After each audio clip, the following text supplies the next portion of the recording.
When I share my story, it's about more than solving the mysteries of our solar system. I represent the curious spirit of the nation, the Choctaw Nation. I am our past. I am our present. I am our future. I am all of us. When we share, we become one because our stories make us more.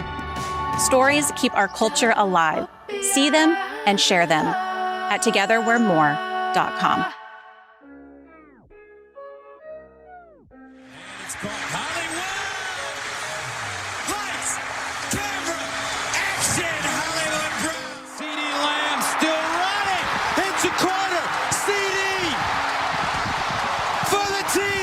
People don't know what it is to be champions.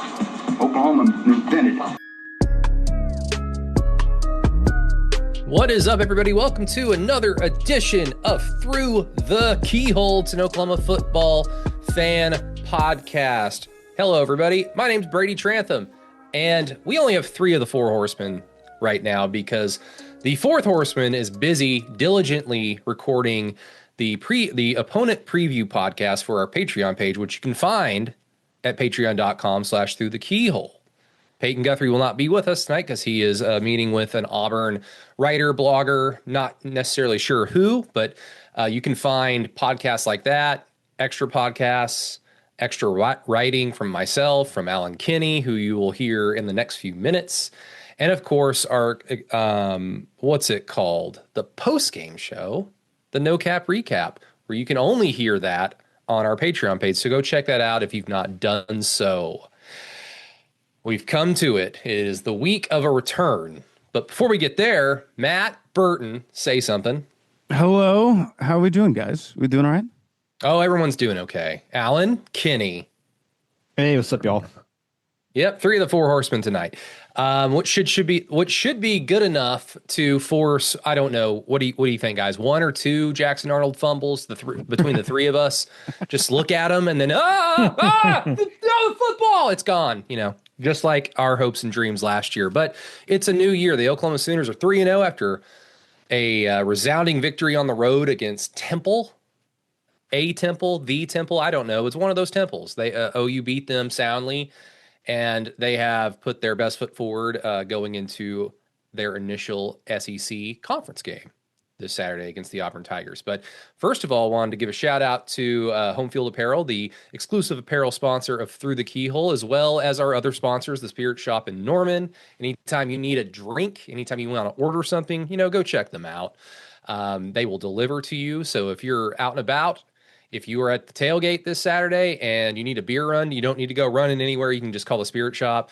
And then, of course, Sunday, Monday, Tuesday, Wednesday, Thursday, Friday, when you are feeling like I need to make up for all the tailgate food and drinks that I enjoyed this past Saturday, go check out Kaizen Performance Gym in Norman. They will hook you up with the body of your choice, whatever you're trying to look for.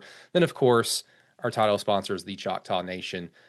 We appreciate them all very much so. Appreciate y'all. And then, guys, don't forget, we've got a Facebook page, we've got a Twitter account, we've got the Patreon page, like I already mentioned. Go follow all those. We would greatly appreciate it. Help spread the word. Leave a 5-star rating and review on Apple and Spotify. And speaking of Spotify, don't forget about leaving comments after each episode. If you have a question, if you want to tell me I'm a dummy, an egghead, an imbecile, please do so on the Spotify page for Through the Keyhole after each episode, and we'll get to them. We usually comment on them. Sometimes we'll talk about it as a topic on the next episode. So bring your best.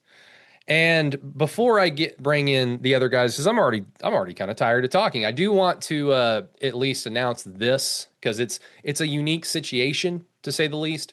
If you've been on Twitter in the last week, you've already seen, maybe, I don't know, but I joined Sooners on SI in a kind of a part-time role. Wanted to get back into sports writing a little bit more frequently than I've been doing with Through the Keyhole. And, love John Hoover, love Ryan Chapman. Carson Field I've met since SEC Media Day, and he's fantastic. And then Ryan Aber started working for them as well in kind of a similar role as me. So it's an awesome team. And I already went to post-practice availability yesterday, which is the first time I've done that since 2021, probably for an Oklahoma City Thunder post-practice availability. So needless to say, it felt very weird, but not in a bad way. It was just, it's been a while since I've been coming to these. So that was fun. But I kind of missed the grind and wanted to jump back into it a little bit. So if you've not checked out Sooners on SI just yet, go follow their Twitter account. You probably already follow Chapman and Hoover and all them. But if not, go do so because they do a fantastic job and it's just great to be a part of their team. But Alan, I'm done. I'm done talking. We've got a little bit of talking, however, to do before we get to Saturday. You weren't on the No Cap recap on Saturday, Sunday, whenever we were able to record that Saturday evening because it's 11 a.m. kickoff. So get to knock those out during the same day, which is always nice. But now we're in the SEC, so we play all of our games at night, which is also fun for all the fans. But I know you already wrote your final thoughts on keyholepod.com, which, of course, is the free website. But if there's anything else that you didn't get to that you've kind of marinated on just a little bit longer and maybe changed an opinion, I mean, what are some final Alan Kinney thoughts from OU's big win over Temple on Saturday? Oh, not much has changed since, what I wrote this weekend. Before the season, you'll recall maybe, I talked about how important I felt like this game was just because it was kind of sandwiched between two really big games for OU. And it was all the elements of a classic kind of sleepy spot, on the road in an NFL stadium, way far away from home, against an overmatched opponent. The way OU played was a really good sign, very encouraging. There wasn't. I realized there was probably a lull in the action of the game, but I mean, OU came out and left no doubt at the beginning of this that there wouldn't be really much of a challenge that Temple could mount. And the defense was phenomenal. I mean, look, I get it. It's Temple. Temple is a much better offensive team than OU than you'd think after watching them play OU. It was a really strong performance on that side of the ball. Still, frustrated like everybody else, I think, with the running game. Although it looks like OU has a number one back now in Torrey Blaylock. It's still the kind of thing though where you would rather see them go and really put the hammer down, running the ball against a team like Temple. But I guess you could say it's coming along, just not fast enough. Yeah, I mean, I could definitely see that. Probably that just needs to come with more opportunities. I mean, you already mentioned Torrey Blaylock goes for 100 yards, not over. He went for exactly 100 yards, but he only got 14 opportunities to carry the ball. And, Matt, you, me, and Peyton, we kind of outlined that little portion of the game that I think kind of led into this kind of feeling of, yeah, it was a dominant win. They looked exactly like they should have looked, but I would have preferred a little bit more running of the football. There was that, 6-7 minute, the middle eight, however, the football smart people refer to it.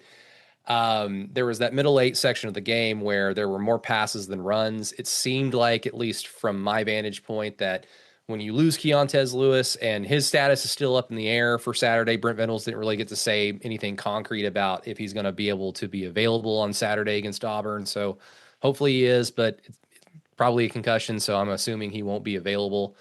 But as soon as that happened, Alan, it really seemed like the team kind of lost momentum.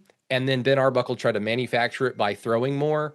I feel like if that didn't happen, OU probably runs the ball slightly more on those drives. They probably have more success because a handful of those drives ended up being punts. And you would have probably felt better from the running because, again, Torrey Blaylock, 14 carries, 100 yards. You already mentioned it. He looks like the number one back. I think with more opportunities against Temple, I think we probably feel better. So maybe I'm wrong. Maybe I'm being too optimistic. So, I mean, how do you feel about that? Yeah, I think it's a fair theory, right? About trying to kind of kickstart the offense that way, and keep them in the flow of things. It's still just one of those things. It's like, these guys that get recruited to play offensive line at OU, I mean, those are we're not fishing in the same pond, right? As Temple. And so you'd hope that physically they'd be just a little bit more dominant. Now, maybe that's different with Michael Fasusi in there. I don't know. But, There's also the issue of Jaden Ott, of course. And I thought, Brady, I thought that your post really addressed it pretty well, your Monday post for our subscribers about just, where that whole situation is.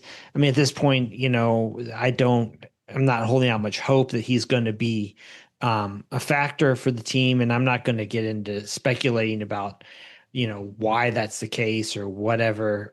You can, I think that you can read between the lines with what Brent Venables has said about it. But, I mean, it's just that kind of thing, knowing that he's there.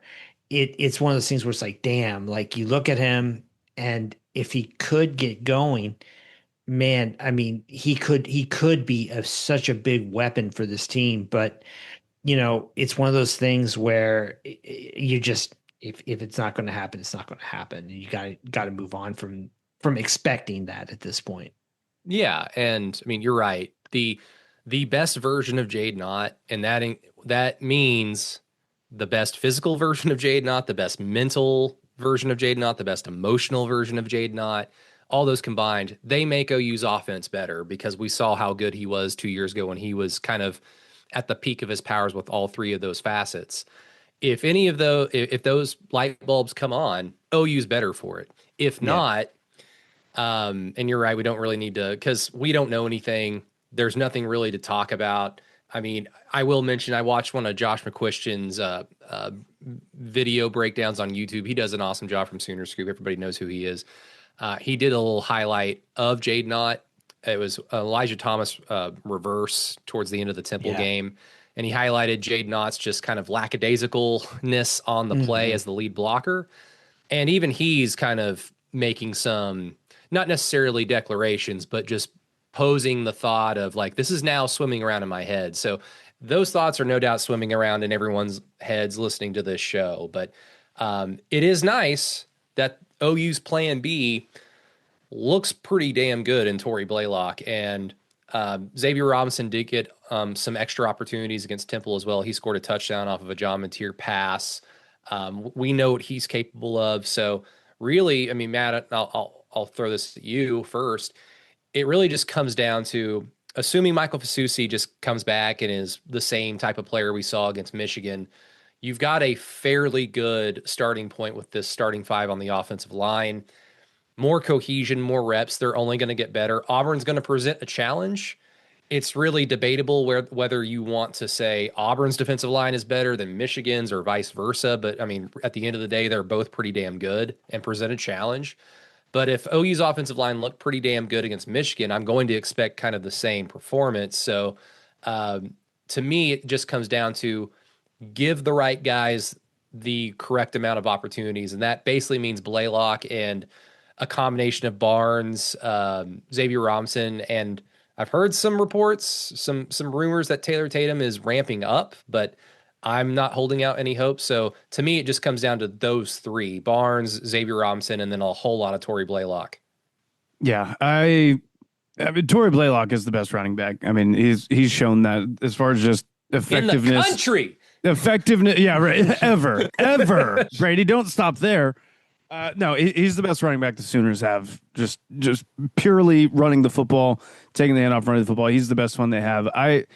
I said this before the year, and I still feel this way. Like, if you guys are completely out on Javonte Barnes, you're just going to have to get used to it. Like, he's going to play. Like, he's going to play. I think it's pretty evident that the coaching staff trusts him. Maybe not to like run the football 20 times, but just to execute what they're asking him to execute. I think it's pretty evident that with them still like throwing him out there all the time, that they trust him. So everyone's just going to have to get on board with that Javonte Barnes is still going to be playing a lot.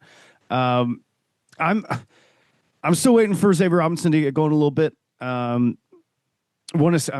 really liked what I saw. I mean, it was this offseason where I was like, yeah, no, I'm fully sold. Xavier Robinson is the guy, like all this stuff. And then just haven't really seen much from him. But guys, I think I'm holding this, I don't know, this thought process until proven otherwise, is that John Mateer is just going to be the running game. And especially these big games. I feel like, until proven otherwise, he's going to have like 15 carries against Auburn. Are you ready for the new era of sports in Oklahoma? Want to be ready for some real Southern football? Kaizen Performance in Norman, Oklahoma is your spot for physical and mental growth. By empowering a lifestyle of constant, continuous improvement, Kaizen Performance's gym experience lends itself from the experienced training fanatics to those who want to make a positive change in their lives and everyone in between. Come see their new location at 158 Armstrong Court in Norman, Oklahoma.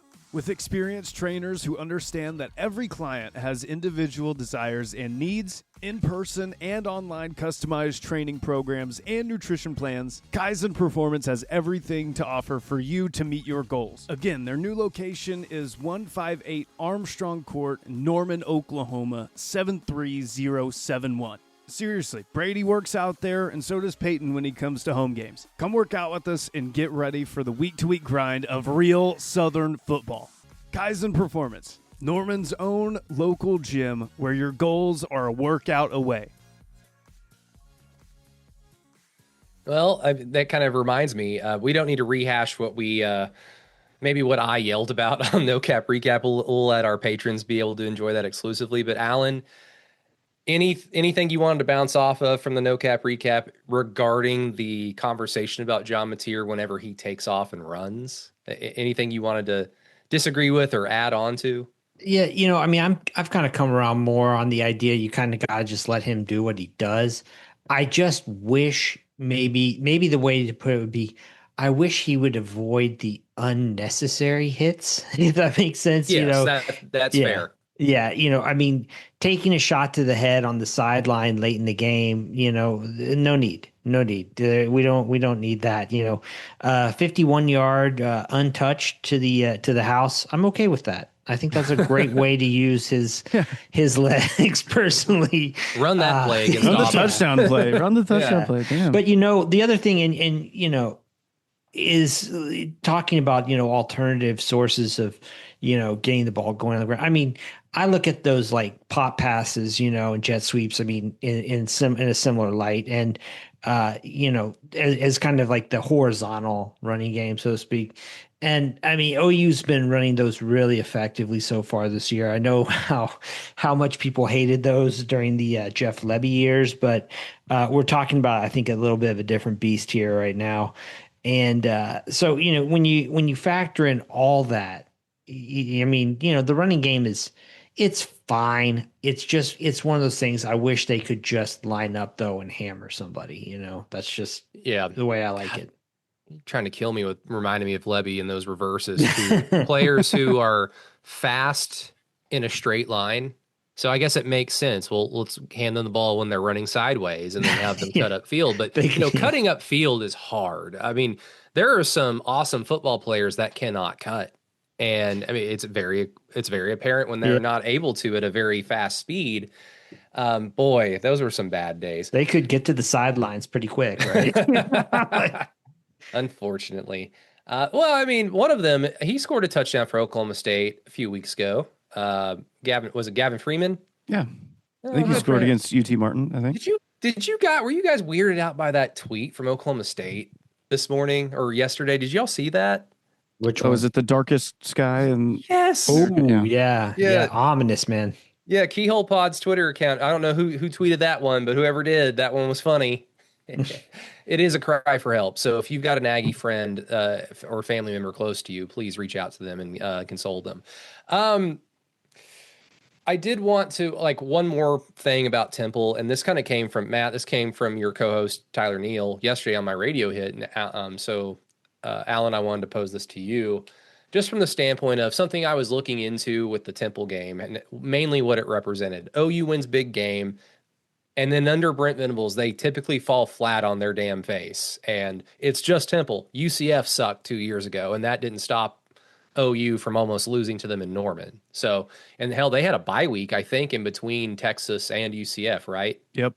Yeah. So they had, maybe that made it worse. They had time to really think about how awesome they were and sell the shit out of that Oklahoma Only Fears God merchandise from Danny Stutzman. Maybe that was the problem, was the bye week. But I was looking for that. will OU come out and dominate this inferior team like they're supposed to, or are they going to be like Brent Venables has been after big wins in his career as the head coach?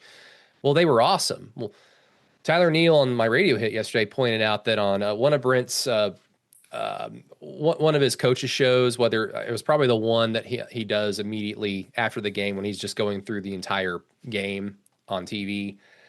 He had mentioned that their whole plan, his challenge to the team was, you're going to go score a touchdown on your first drive, and then we're going to go for two. And when Tyler laid that out to me, it kind of just, this light bulb went off in my head of like, I think and this is me wanting to believe. So I know that there are some Brent Venables detractors out there, but this is me wanting to believe. I think that this is one of the first big instances of him understanding what his role is as the leader of the program. It is your job to motivate these kids, to motivate these young adults, to motivate these people on your team. And Brent Venables can talk a lot, and he's a very motivational, inspirational speaker, but there are other ways to motivate your team. So to me, Alan, that was kind of cool to hear that, yeah, we're going to go drive it down their throat and then go for two.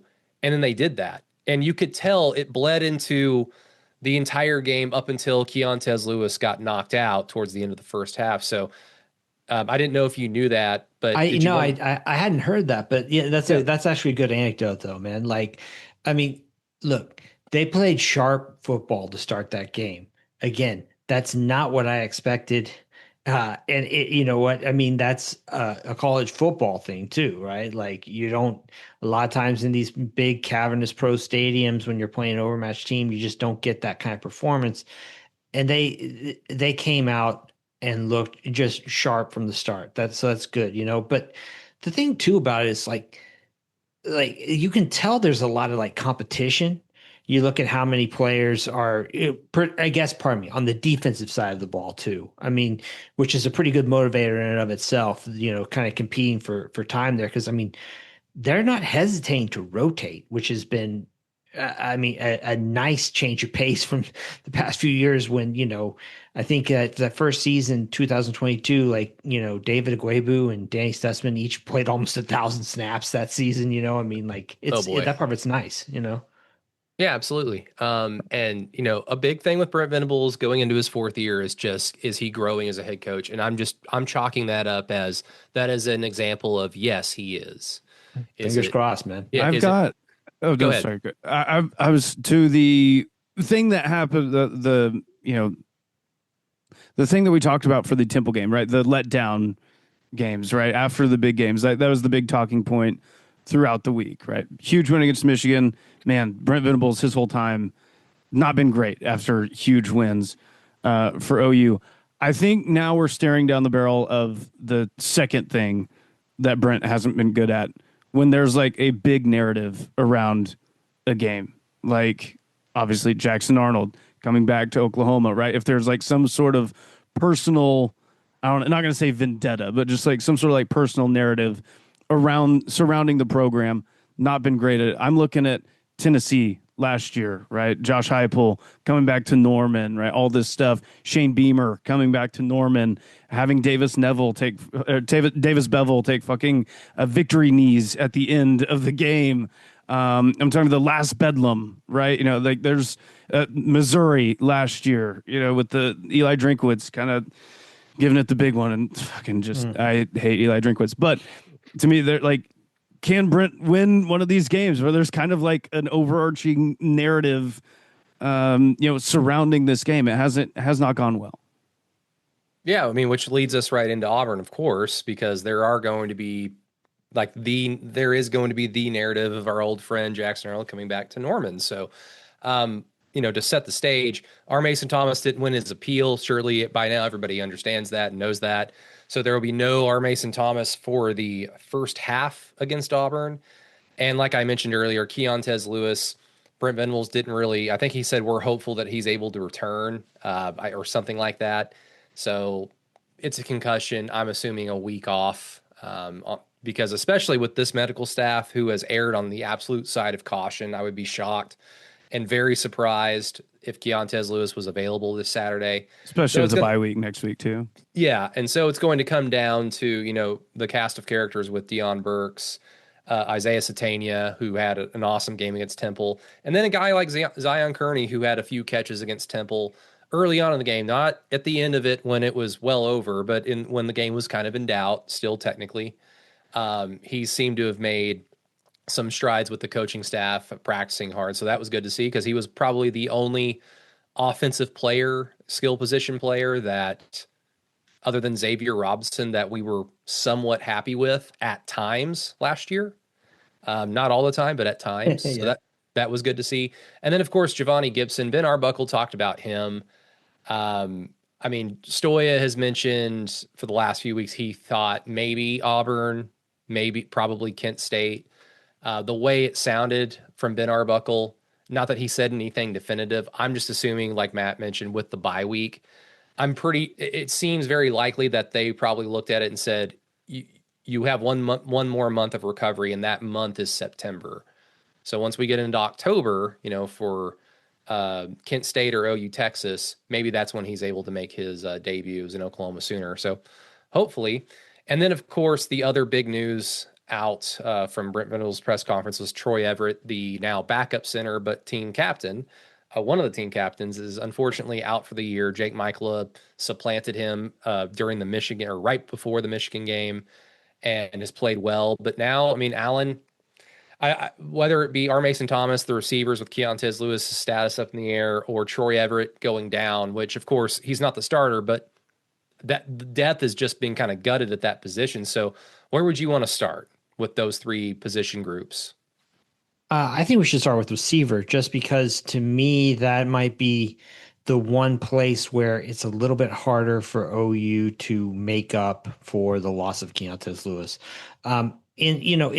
Look, I think that Keontez Lewis has been a surprise, I would say, for just, the average fan. I mean, he came in from Southern Illinois. And although he's not a star, he's been so consistent and solid. He's not dropping anything. He seems to block really well on the perimeter. Um, he's a nice kind of go-to option. So, that's a loss. There's no way around that in this game. I liked what we saw from Kearney last week, and Kearney's one of those guys who you can kind of see the potential there. I mean, he seems like a real fluid athlete, and I'm pretty sure he played quarterback in high school. So last year he was still kind of like, there were a lot of rough edges there. But we haven't quite seen him be that sure-handed go-to guy, find the open hole in the zone the way that Lewis has done so far for the first three games. So that's concerning to me. But for the rest, R. Mason Thomas is a very, very good player and a very good pass rusher. I do feel like, especially for just 2 quarters, OU has enough to kind of, make up for his absence, and maybe, let him kind of get turned loose there in the second half. And the thing with Everett is unfortunate. Sounds like he has a lot of respect from the team.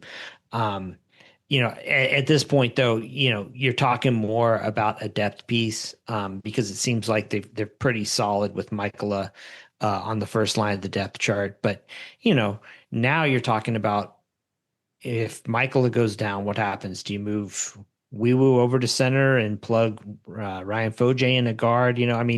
So it's never good to lose a depth piece like that. Yeah. I think we're all happy that Michaela has kind of taken his starting role and run with it very well. I think he's been grading out extremely well per PFF. But you're right. Troy Everett brings experience, and it's great to have that as a backup piece. And, with this offensive line, as surprising as they've been, as kind of satisfied as we've overall been with their play, it could, one more injury and it can kind of start to unwind. And hopefully that doesn't happen, knock on wood. With our Mason Thomas, Matt, it's, the easiest thing for me, there's 2 things here. One of them was my initial thought when he had the targeting call in the Temple game, where I'm like, Good thing it's Auburn because they do not try to drop Jackson Arnold back in the pocket for too long and ask him to dissect a secondary, a defense, and make decisions, which allows your edge rushers more time to get to them. They have limited his ability to make mistakes. They have put him into positions to succeed, which is why he has run the ball a lot. So on paper, in that respect, if you're going to lose our Mason Thomas for a half, it would be against a team like this. The other thing that I was thinking, though, as we got further along from the Temple game, though, was, Marvin Jones Jr. has played extremely well in his 3 games as an Oklahoma Sooner. But his problem in college was always that he was probably kind of miscast from his 5-star rating. He's clearly not that good, as awesome as that rating. He's not been awesome enough to be the guy. So I think a lot of his exceptional play this season has been because our Mason Thomas is on the other side. Well, when our Mason's not going to be there for the first half, is Marvin Jones Jr. going to be good enough to kind of hold things steady? Because this defensive line is incredible. So that's kind of where it's going to come down to. If Marvin Jones Jr. can do that, especially with Taylor Wine also being an excellent option, you basically just want to get OU into a position, if you're Marvin Jones Jr., to just make sure OU fans don't even notice that our Mason Thomas isn't out there, as great of a player as he is. Yeah, I feel like, this is a good matchup for that. R. Mason was doing really pretty good against the run too. So you would love to have R. Mason there, just full stop. But Marvin Jones Jr. been awesome, kind of a revelation. I was listening to Sooner Sports Talk last night with on the franchise, shout out. But Chris Plank asked Brent about Marvin Jones Jr. What's it been like kind of getting him, former 5-star, been to a couple different programs, getting him in the building. And I thought he kind of had not an interesting answer, but it was kind of a cool answer, basically being like, yeah, he was, felt like he could maybe get away with stuff that maybe he could have gotten away with elsewhere, that he was trying some of that same stuff early on. And basically he tried some stuff and the players around him were like, hey, no, that's not going to fly here. Like, you're not going to be able to do that and get away with it here. That's not how it's going to go. And then basically Brent was like, yeah, he's kind of been on the straight and narrow after that. Like, he's been doing everything that we've been asking him to do. So one, that's cool because you like to hear, some kind of the players holding each other accountable. I always love whenever I hear something like that. But for a guy that I think too, maybe is just kind of realizing like, man, like this college football thing it's kind of gone quick. I was a 5-star and I blinked and all of a sudden I'm on my 3rd school and I haven't put up the numbers that I thought or that other people thought.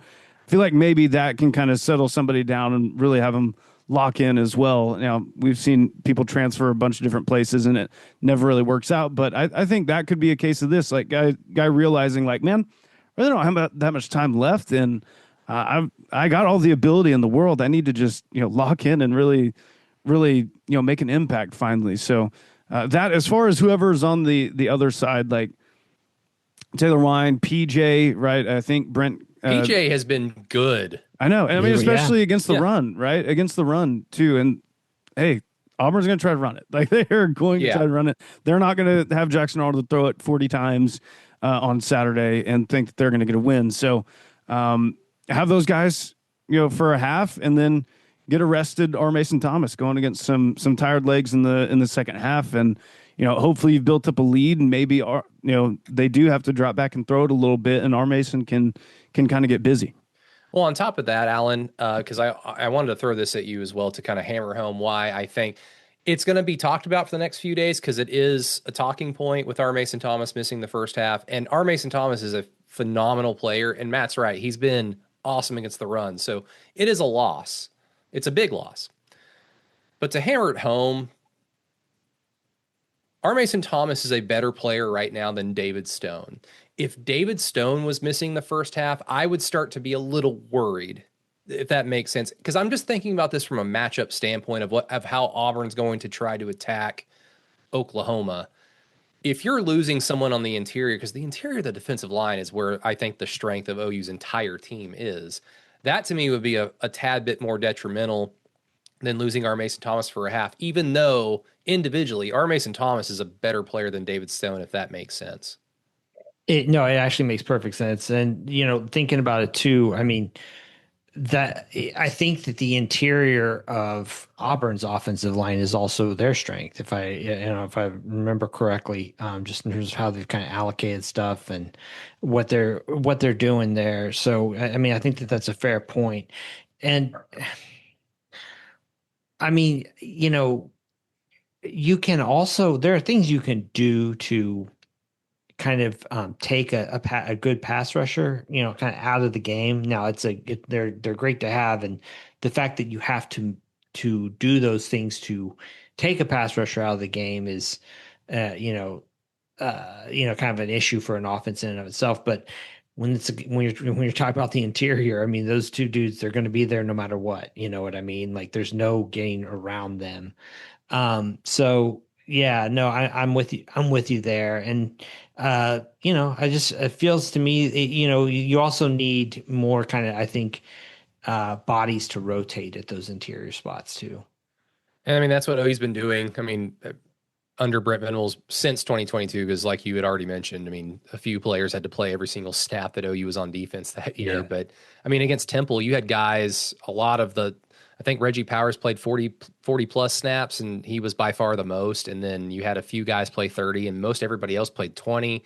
Jaden Jackson played 12, or he played only 12 snaps against Temple, so that's good because keeping their legs fresh, and there was no noticeable drop off. And so hopefully that kind of continues. And so the idea is R. Mason Thomas is a great player, but we've got guys good enough that can maintain things with no noticeable drop off for at least a half. And then you just plug him back in, and then boom, you're on fire at that point. But the big thing with this game, of course, we've already mentioned it a few times, but it's Jackson Arnold. It is Hugh Freeze, who, in my opinion, was on a hotter seat, more so even than Brent Venables going into this year. And I think in large part because of the game that they lost to us last year, in the manner that they lost it. I think it set up there because they had already lost to Cal at home a few weeks prior to our game last year. But that loss to OU in the manner that they lost it really set the stage for the rest of their season. And it kind of like a lot of their losses played out in similar fashion, not necessarily in like losing in the final minute off of an interception pick six, but just essentially not being able to make the essential play here or there throughout the flow of the game that ultimately led them to lose the game. So I see this as a big matchup for Hugh Freeze as well, because he could right a lot of wrongs if he's able to come into Norman and beat Brent Venables and maybe switch up the hot seat conversation between the two coaches. Because that's the weird thing with how this game is kind of situated, Alan, is that we all feel pretty good about this OU team, and we're all starting to have maybe some conversations with some friends and some family about, hey, if they do this, then, and with the way that the landscape of the sport is going, Texas kind of looking lethargic here or there. Is Arch Manning actually good? It seems like there's a path opening up, but that a lot of that good optimism can just come spiraling down if OU lets Jackson Arnold have a victory in Norman, which is something he only did like what, 1, 2, 3, 4 times last year. He didn't start a game in 2023, at least at home. So, I mean, where do you want to start with Jackson Arnold? Because the only team that Auburn has played worth a damn was Baylor, and Baylor has no business. They want nothing to do with tackling.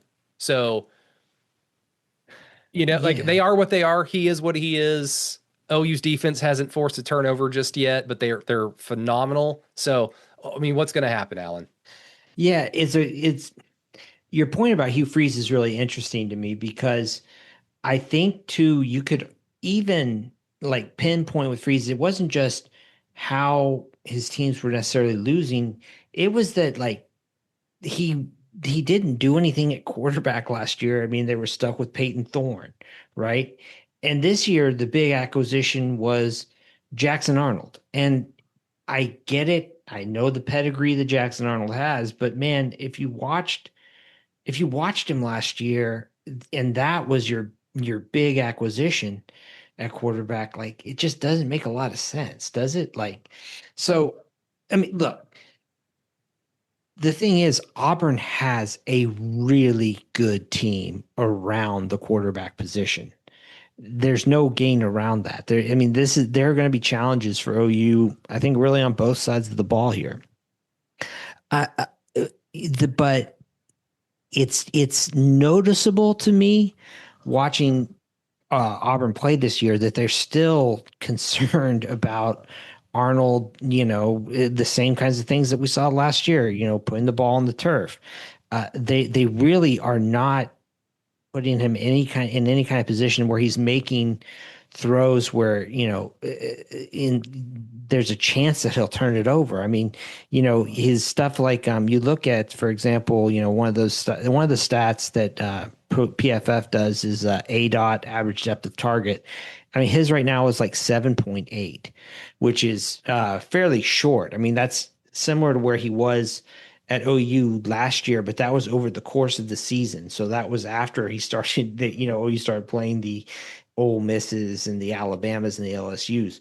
I mean, his A dot right now is at 7.8, and that's after seeing Baylor, Ball State, and South Alabama. I mean, those are teams that you look at their SP Plus rankings. I think they're like 90 or worse.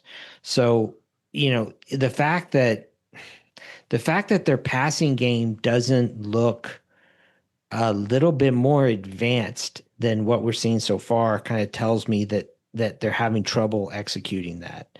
But Arnold still runs the ball extremely well. So we'll just have to see how OU decides the best way to kind of leverage that. Well, I mean, wouldn't that just then mean that Auburn's really only chance in this game is to run right at Oklahoma, which is what Oklahoma wants you to do? Like, please run it right to Jaden Jackson. We would love that. Yeah. Now you wonder. I mean, look,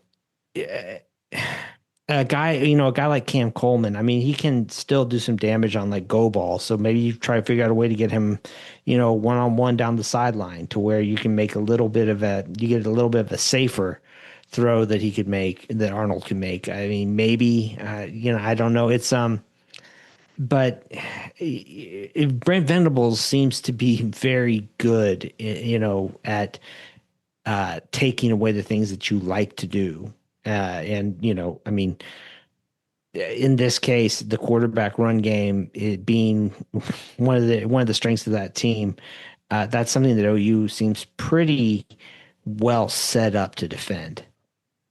Well, I mean, and that's the thing is there going to be tomfoolery? Because the understanding is they run the football well enough that it opens up the few opportunities for Jackson Arnold to showcase his strong arm, because he's got a really good arm. It's just between the ears with him and dissecting and understanding defenses, let alone trying to dissect the Brent Venables defense and how he's going to be trying to send blitzes to go combat him.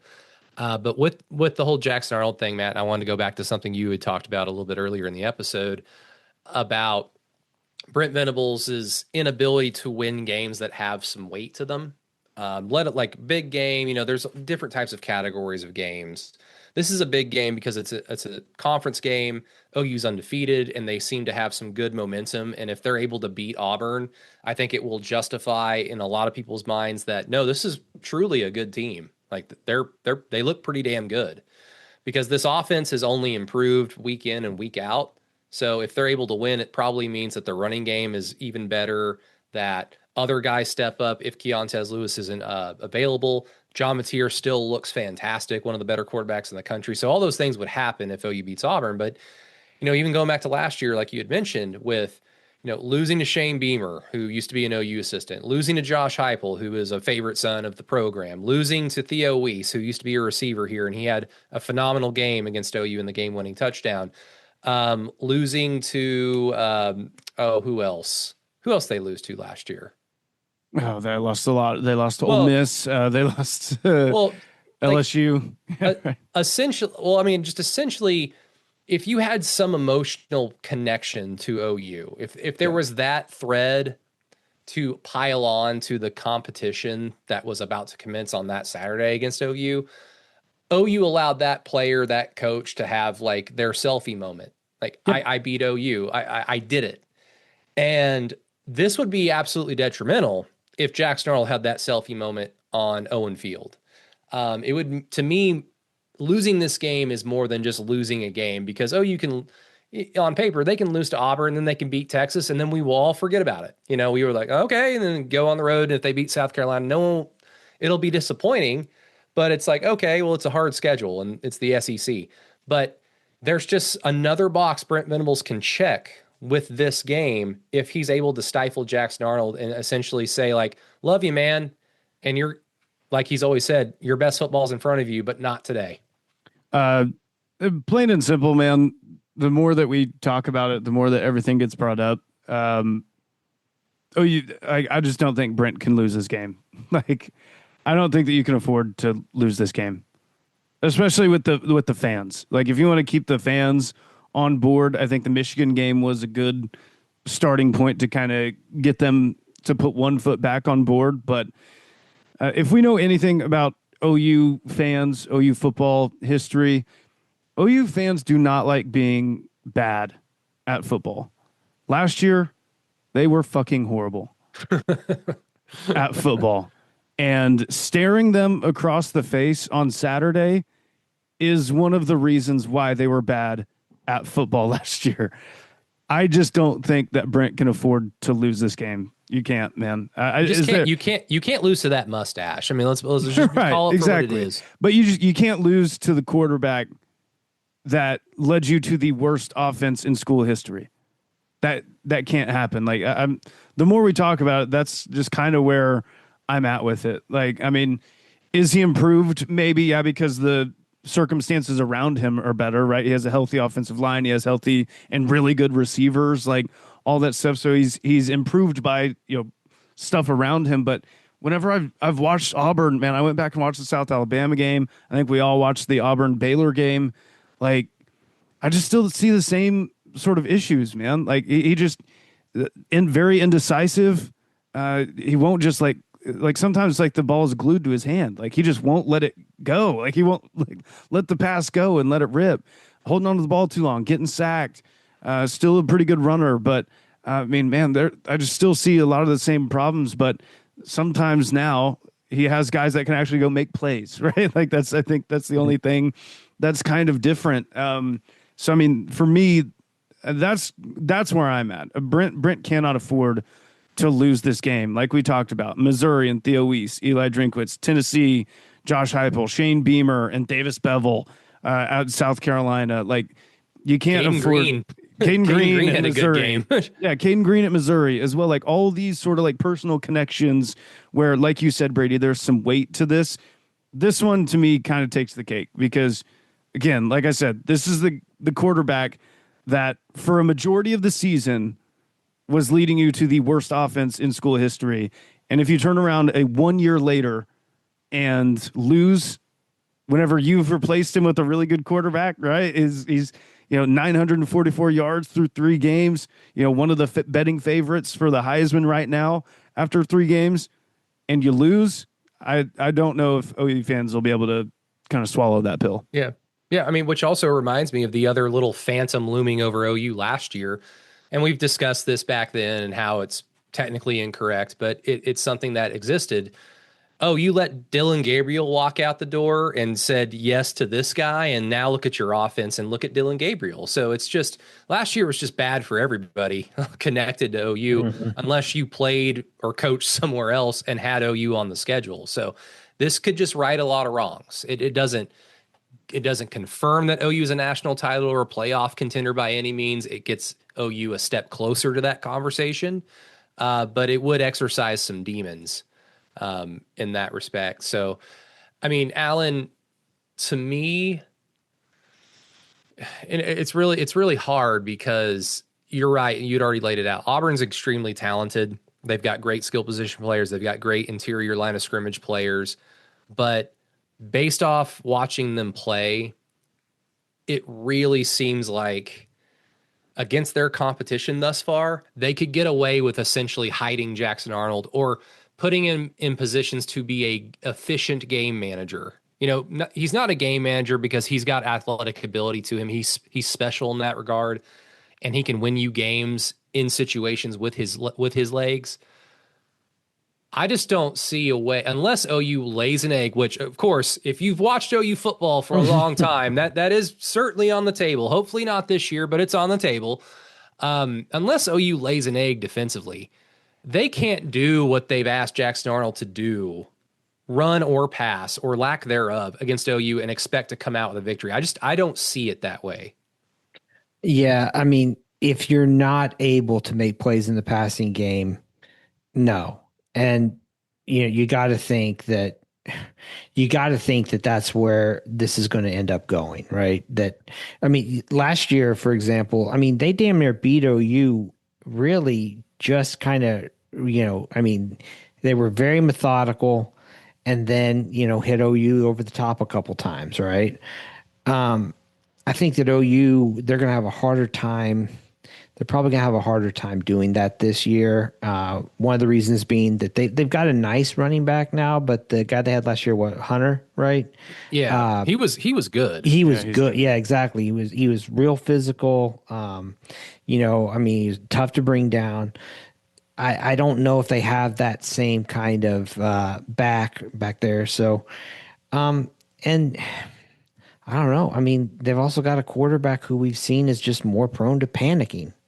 Like that's just how it is. And, I mean, that's not the kind of quarterback you want to have going up against Venables' defenses. I mean, he's as much of a blitz guru as you got out there in college football. I mean, you look at the numbers. Look, the whole thing about like, oh, this quarterback's bad, when he's being pressured or whatever. Yeah, they all are. I mean, that's the point of pressure, trying to get pressure, right? But Arnold makes just extraordinarily poor decisions or eats the ball. That's what we saw now. And maybe he went to a hypnotist or something, but right now I feel like OU knows him well enough that should be an advantage. Yeah, it's one of two ways. Either OU lays an egg and they allow Auburn to efficiently and what would be a good word to mirage Jackson Arnold to victory over OU in the same manner that they played Baylor, South Alabama, whoever the second team that they played was. It's either that or tomfoolery happens and Hugh Freeze opens it up or does something weird. Maybe even brings in a different quarterback for situations. Yeah. Because I don't think Hugh Freeze is that great of a head coach. I do think he's a very smart offensive mind.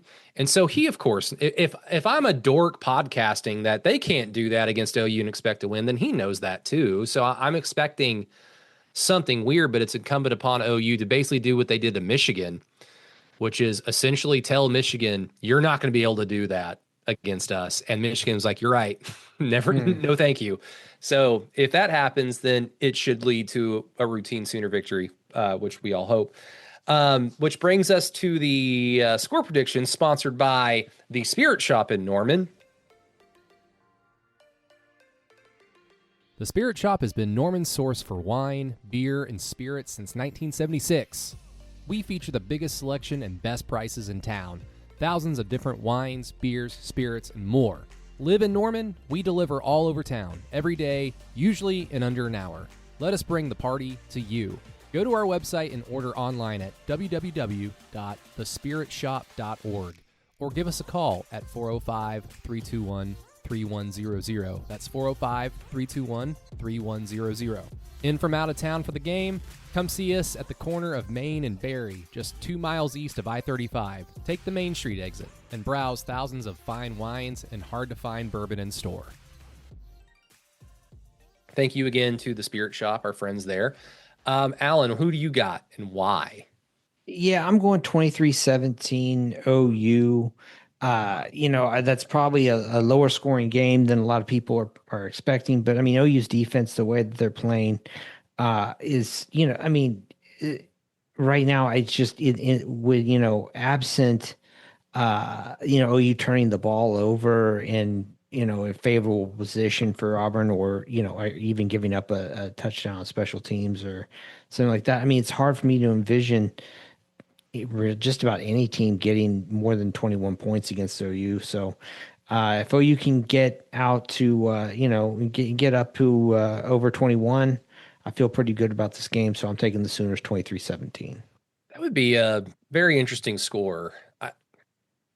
Auburn's defense is good, but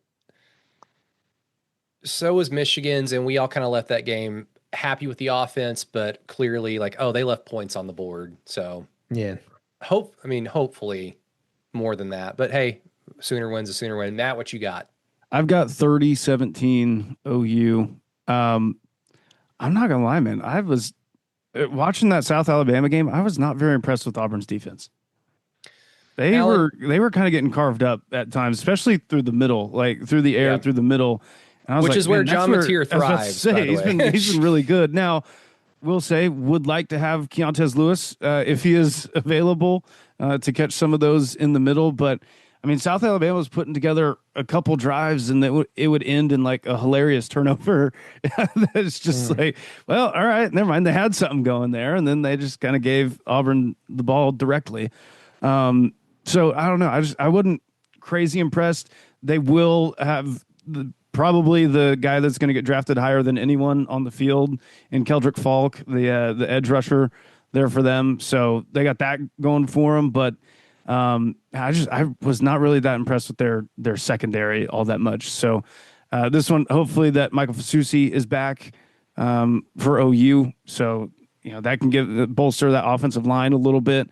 I was listening to Gabe and Teddy as well. They're kind of, I think Gabe was saying something like Fabechi Wiwu and Jake Michaela might have picked up like a little knock or something like that in the Temple game. So that might be something to kind of look at and, kind of really hope that those guys can go, or at least, a certain percentage to play. So hopefully they'll be fine, but I don't know, man. I can't shake it. Sawyer Robertson threw it for 400 yards against this Auburn defense. I know he's really good. So don't get me wrong, but he threw it for over 400 on them. The South Alabama kid was kind of throwing it around a little bit, and then they'd have a really bad turnover once they cross midfield or getting into the red zone, it would turn it over. So I don't know. I'm going 30-17. And yeah, again, I'm kind of with Alan as far as OU's defense. Like I expect Auburn to, Hugh Freeze is a good offensive coach. I expect that they've been running the ball really, really well. So I expect them to, back their way into a couple, but yeah, no, I think this one's OU all the way. Alan, was it 2 weeks ago you posted that screenshot of the game? Was it Auburn where you were highlighting how far off the defensive backs were playing off the receivers? Yeah. Well, and there were 11 guys. There was 11 guys inside of the number one receiver on the edge. So, it was it was as easy a look as you can get for a touchdown pass. They were inside the red zone, and there was nobody covering one guy. So it was just funny to me. Now, forgetting my audience, everybody's like, "Oh, well, my guess is that Arnold probably fumbled or something." No, it was an easy touchdown throw. Ball State is terrible. It was Ball State. Terrible. That's who they played second. Things you probably won't see against OU's defense, where they're playing Mike Stoops levels off the ball like that. Peyton had 27-18 Oklahoma, so he's more in line with Matt. Mine, I'm kind of, guys, the standard that I'm having for this offense is they keep getting better and better, and I see this as an opportunity for them to basically correct the wrongs of the Michigan game, and that, of course, also bled into special teams. And Isaiah Satania had a really nice bounce back game, at least from an offensive standpoint against Temple. Hopefully that continues on special teams for him with his 2 muff pumps and one of them being a fumbled lost. So I'm seeing this game, guys, as OU's the better team. They're playing at home. Go right the wrongs of the Michigan game and score those points that we all feel like you left off the board. I like OU 38-21. So maybe chalk up a late touchdown for Auburn. I see this as OU dominates fairly early and they dictate things. And unless Hugh Freeze ejects Jackson Arnold and they trot out a different quarterback and that guy's just destined to be awesome and it surprises OU. I don't see Jackson Arnold efficiently and miragingly beating OU's defense up and down the field with his feet or his arm. So I like OU fairly big in this game because they've just appeared like a really good team to me. So that's how I'm going to go into Saturday. And that is, of course, the score predictions on Through the Keyhole, sponsored by the Spirit Shop. Thank you guys at the Spirit Shop. Guys, let's do our weekly Texas conversation. Oh boy, it is not looking good in Austin. You've got think pieces about how this could potentially go the complete wrong direction. You've got articles and thoughts and podcasts and radio hits about how Arch Manning is just, what is going on? Is Sark a very good coach? Is Sark a good offensive coach? Is he a good developer of quarterbacks? I've got my cousins who are Texas fans asking me those questions every Saturday now. So Alan, when you watch Texas play, what do you see? What's wrong? Wow. They're not very good on offense. I mean, their offensive line sucks. Their basically. offensive line isn't good. Last week their top two running backs were gone. I mean, CJ Baxter played one play and then was gone. Their receivers don't strike me as particularly good, but a lot of their problems start with Arch Manning at quarterback. And, actually Danny Cannell of all people had a pretty good comparison. He said he felt like watching him was a bit like a guy like Ben Simmons in the NBA, where it's just mentally it's not there. Like there's just something he's in a bad headspace, and I mean, you're getting stuff now, like people suggesting maybe Texas needs to adopt like a 2024 OU type kind of like run heavy gun option type team, which is not what the Manning family, I think, signed up for when they made that deal there with Sark. So, I mean, maybe it'd be for the best for him if they did kind of hide him there or something, or maybe go to the backup or something. I don't know, but it's just not working with him right now. I mean, and I don't know what the fix is, especially if it's a problem between the years, Yeah, it just looks like a combination of a lot of things. I mean, chiefly the offensive line. And OU fans can tell you if your offensive line's not very good, you're not going to go very far, run or pass. And it really doesn't matter who the quarterback is. And it just doesn't seem like to me, it doesn't really look like a quarterback who's not ready for the moment. It just looks like a quarterback who simply isn't that good. And that's the surprising thing, because I always hedged on my Arch Manning takes in the offseason. My whole thing was, guys, he's not the best recruit of all time. Please stop with this. Stop putting him at the top of your Heisman list. I understand that would be a very easy and fun story to write and talk about, but let's use our brains here. And I always hedged it, Matt, but I think he can still potentially be good, and Texas is talented and surrounds him with talent, so he should look pretty good. It's just been so surprising how bad he's looked. Well, that, and like, I mean, I'm not going to say, and I don't think I ever said at the time that you were wrong to have that take at all. I was more just like, okay, I think Sark can figure it out. If he could figure it out with Quinn Ewers and get him to back-to-back semifinals, then of course, like, he'd be able to make Arch Manning work. And I don't know, is there anyone coming up more roses than Quinn Ewers right now? like these past few games, because I've seen a lot of Texas fans rewrite. Like, we miss him. The rewrite of Quinn Ewers' legacy is going to be so phenomenal. It's gonna be great. But let's be clear, right? Ewers behind this offensive line would be a disaster. Oh, 100%. I mean, Ewers had a top 10 pick. Kelvin Banks like the 9th or 10th pick. Yeah, I think like 3 of those guys got drafted. Yeah, right. I mean, and then I think they had a couple. Did they not have a couple injuries in fall camp as well on their offensive line. They lost one, like One they guy, lost yeah. a a redshirt freshman or a true freshman left tackle. Okay. Yeah, Richard. I mean, he was competing the for starter. the job. Yeah, Yeah. he That- was with Baker, who's not been good. That So- and I remember doing this in the off season.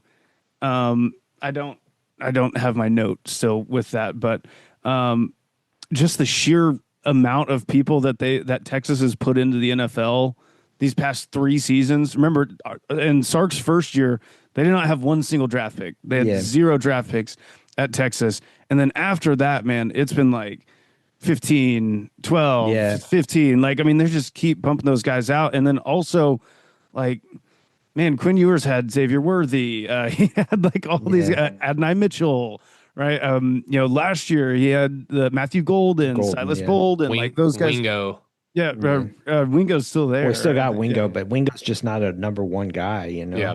Right. So I mean, like that's what I'm saying. It's just like I don't know, man. Like Their inability to reload it's is just- pretty shocking. Well, I mean, like I should have seen this because I had the same or sort of a different view on Michigan coming into the year than everyone. It's just like, dude, they lost 18 guys to the NFL from their national title team. I just don't know how you like replace that, you know. And one was a quarterback, right? JJ McCarthy. Like, I mean, I don't know how you expect to be. Oh, we lost all those guys and we're going to be just fine again. I probably should have had the same realization with Texas. So like, man, they lost a lot of guys. I know they've been recruiting well, but this kind of, the first time Sark's been without the same quarterback. So Yeah, and I mean, like I talked about this with Chris Felica when he was on, but yet first, like you mentioned, Matt, they sent a lot of guys to the NFL, but also, like historically, Texas hasn't been the kind of program that reloads on the offensive line, right? Like there wasn't. I don't know. I mean, the recruiting maybe has been okay, but but it's not the kind of thing where you've seen in the past. They've had this pipeline of dudes ready to come through, and so when you're, especially if if you're unwilling to maybe go into the portal and grab a guy or two to fill in, it gets hard, man. I mean, like people are struggling with the offensive line in general right now, recruiting and developing that position. And it's just, I don't know. It seems like it does remind me actually a lot of OU last year, and that the offensive line is a big problem and the quarterback's making it worse, if that makes sense. I mean, I still am kind of a believer in Texas's defense, though. I think they're pretty legit. Oh, it's very good. I think they're legit. I mean, how big of a recruiting loss is Michael Fasusi for them? Big right now. Yeah. Yeah. Well, I mean, but last year they didn't want to spend the money on him. He was overpriced, and why, pay that money to a guy who you're not going to be able to get immediate, snaps out of? I just guess. can't. I just And can't OU's imagine. going to waste him. OU's going to waste him. Brady. 5-star. What has he done with 5 stars? Bill Beanbo, that is. I just can't imagine just throwing your hands up in the air and saying we're not going to do that, and allowing a talented, at least out of high school player, to go to your chief rival. But maybe it's Well, and because they didn't. That was all bullshit spin. They still were there at the last minute trying to get him to go to Texas. oh well, can't have it both ways, I guess. I mean, further out with college football, I mean, we're 3 weeks, I mean, technically 4 weeks into the season. And in most years, maybe we all have a really clear idea of like the top 2 or 3 teams. This is not one of those years because, I mean, if you just look at the AP top 10, OU, of course, is 11th, which I think is a pretty nice place for them. I don't know if they've proven it that much, but they're kind of bunched up where they belong at this point. But I mean, Ohio State's number 1 still. They've looked pretty underwhelming, and the further along Texas goes, their 14-7 win over them doesn't look as shiny as it did at the moment. It's still a very good win, but Texas certainly has a lot of problems, and Ohio State has kind of had some offensive problems since then. LSU's offense just sucks. I mean, Lagway threw 5 picks, and they scored 13 points. They had a pick 6. They scored 13 points. I thought LSU's offense was going to be the reason why they were going to be so good, and it's been their defense Like it's really weird. Brian Kelly, just every other year, the offense is great, defense sucks. Then the next year, the defense is great, the offense sucks, and then boom, they just keep repeating itself. This appears to be the year where their defense is good and their offense sucks, which is just confounding to me. Penn State's not played anybody. They're just living off of off-season hype, and we'll wait until they play somebody. I mean, the teams that have looked the best in the top 10 are Miami, Georgia, Florida State, Texas A&M. They all have impressive wins, whether it be against, Alabama or on the road at Notre Dame. Georgia with that awesome game in Knoxville over the weekend in overtime, beating Tennessee. It's just interesting, Alan, because it doesn't seem like anyone's particularly awesome, which the longer that goes on and the more OU wins football games, we're not there yet. And hopefully we are in a few weeks, but I was not prepared for Through the Keyhole's fifth, sixth season of its existence to be like, oh yeah, we're marching to number 8 right now, because OU has a phenomenal quarterback, a very good defense, really good skill position players. Those are typically the ingredients of a really good team. And again, it just doesn't seem like anyone's particularly awesome at the current time. It seems like in years past, there'll be teams that come out and really make a statement, this early in the season. Alabama, for a long time with Nick Saban, was great at it, right? They'd play one of those games at AT&T Stadium, or, they'd be there in Atlanta, and it would be Clemson or Michigan or something, and they go out and win, 49-3 or something like that. And everybody'd be like, oh shit, Alabama's doing its thing again. No one's done that yet. I mean, there just hasn't been anything like that. And, the farther you mentioned it, the farther we get away from opening weekend, like being Clemson really doesn't seem like as big of a deal. Right. Beating, I'm sure there are other examples out there of this, Miami got a great win over Notre Dame, but then so did Texas A&M. It seems like these teams are all so much closer together and more tightly bunched. I still feel like at the end of the year, I still think Alabama could end up being really good. I kind of am chalking up what happened in week 1 to kind of getting ambushed by Gus Malzahn, who is great at ambushing teams like that, So that's the one I'm definitely keeping my eye on, and we'll see how things develop with Ohio State, and if they ever kind of open things up. But the lack of the blowouts, we're just not seeing those kinds of step on somebody, and really hold them down. It's just not happening this year. Oregon. Well, yeah, Just kidding. yeah. Well, but did they look particularly awesome against Northwestern? They look, they did. I mean, well, they looked good for most of the game. I think Northwestern got 2 late scores. Late ones, yeah. And that's a weird one too, because they're traveling east, and so I think they're kicking off at like 9 a.m. their time or something. They're in the Big Ten now, so they basically have to go east only. Dude, right? I don't know why. I guess I'm reminded of it.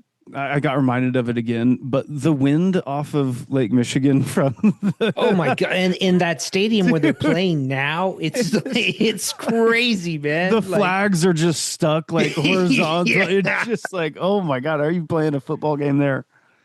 Yeah, it looks awesome. The pictures look awesome. It does. It makes you wonder great. why they'd switch though, like go back to the old stadium, right? Because this is that's a cool setting, and it seems like kind of a home field advantage too. Oh yeah. Yeah, it looks really scenic and pretty, but no, thank you. I think OU played Northwestern in the 90s, I think, under John Blake, and they played at Soldier Field. Yeah. Okay, and they got destroyed by I don't know if you guys have ever been to a game at Northwestern, but it's not impressive. I can only imagine. I wasn't getting my hopes up. Yeah. No shade to Northwestern. It's the Big J school, right? That's where all the Big J's went. You're talking to a master's degree recipient from Northwestern I did Journalism not know School. that. Yeah. I couldn't even spell Northwestern. So bravo to you, Alan. Much smarter than I am. I mean, Matt, other than Oregon, I mean, anybody else or just general thoughts of how it's slowly playing out? Is it adding to your optimism for OU, or are you still kind of like, hold on, we don't want to get burned again? Yeah, 100%, dude. I mean, this week is one that you really have to get past. Like, I mean, I think for me, I'm waiting until this week to fully buy in. Just because, again, I think that this is a game that Brent cannot afford to lose.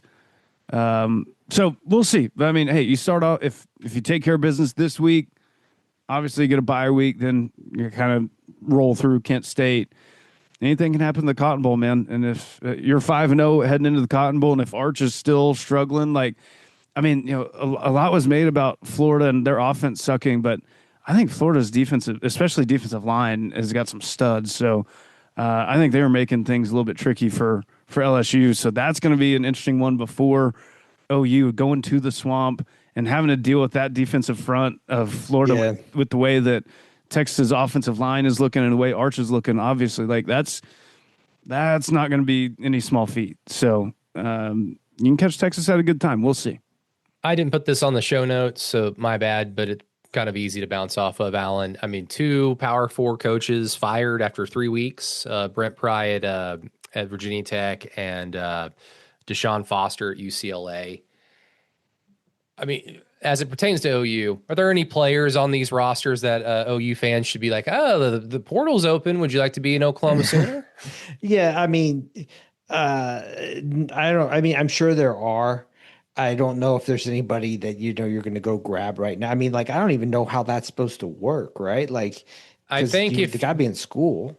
If obviously they've not played more than 4 games, so you can redshirt and transfer, and obviously that would mean you're not eligible to play.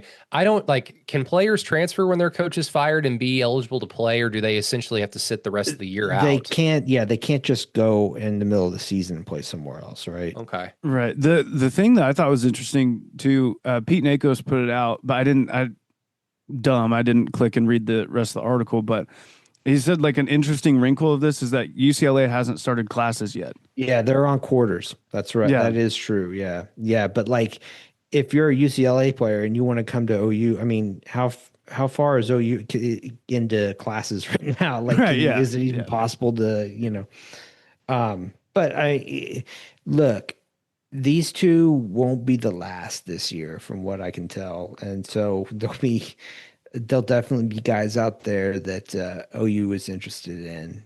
I mean, what there might be 2, maybe 3 coaches in the SEC that get fired. Yeah, I mean, it's certainly not trending well for Billy Napier, obviously, and he just found out too that his running backs coach and associate head coach Jabbar Jalouk has been suspended for 3 games for his involvement in an altercation prior to the Florida LSU game. So again, that's like one of those things where it's like it just doesn't reflect well on the head coach when that kind of stuff is going on. Oh boy. I mean, is there any thought, Alan, about this being a very early sign of, I mean, I don't know if this is in any way connected, because coaches get fired in season every year. This early, that's pretty unique. It's not as common, but to me, it just seems like at some point, some of these schools, and UCLA and Virginia Tech are good examples of this, some of these schools are just going to have to look in the mirror and ask themselves, like, can they play this sport anymore? Because how much are their buyouts that they're going to have to pay out? And then how much is it going to be to hire a new coach? And then how much is it going to be to then reinvest the NIL? Because every time there's a new head coach, there's new optimism, and then people kind of buy into the new message and spend a little bit more money. I can see this going down a path where schools like that aren't invested in football like they are in other parts of the country look at this and go like, it's just not worth it. But maybe that's a long time from now. Maybe that's not even realistic or even connected, but it was just something I was thinking about. Yeah, I mean, you start getting into okay, like if you're UCLA and you decide you don't want to do football anymore, like can you stay in the Big Ten? Do you still get those revenues? That kind of stuff. Those are the kinds of things that I guess you're thinking about. But like then again, if you're the Big Ten and UCLA's out getting housed by freaking New Mexico, aren't you also look at them and being like, come on, man, like what are we paying you guys for? Like, what are you doing with this money that we're giving you? I mean, it's bad for the conference. And so I don't know. I feel like the Deshaun Foster thing was kind of weird because Chip Kelly, if you recall, left in the middle, like pretty late in the cycle to go to Ohio State to be the offensive coordinator. So they were kind of stuck. They might feel like it was just a good opportunity to kind of hit the reset thing. And, I've spoken with many boosters from Virginia Tech who were thrilled that Brent Pry got his walking papers. You can understand that too. So, I mean, some like they were saying, like the way that team played against Old Dominion, I think Virginia Tech has like Wofford this weekend, and it's very possible that if you don't make a change, those guys are you're walking out there to get beat by Wofford. I mean, Ugh. oof. Didn't they lose to Old Dominion a few years ago? Yeah, I think this is the second or third time they've lost Old Dominion. Yeah. Oh, Good. Man, don't play New Dominion because you can't even beat the old one. no. Was that would that have been still been Brent Pryor? Or would that have been Justin Fuente? I thought it was after Pride took over, but Okay. it might have been Fuente too. It was not good. Do you? I mean, this was obviously asked because the name has been thrown out there, but I don't think either of those jobs are better than the OUOC job for Ben Arbuckle.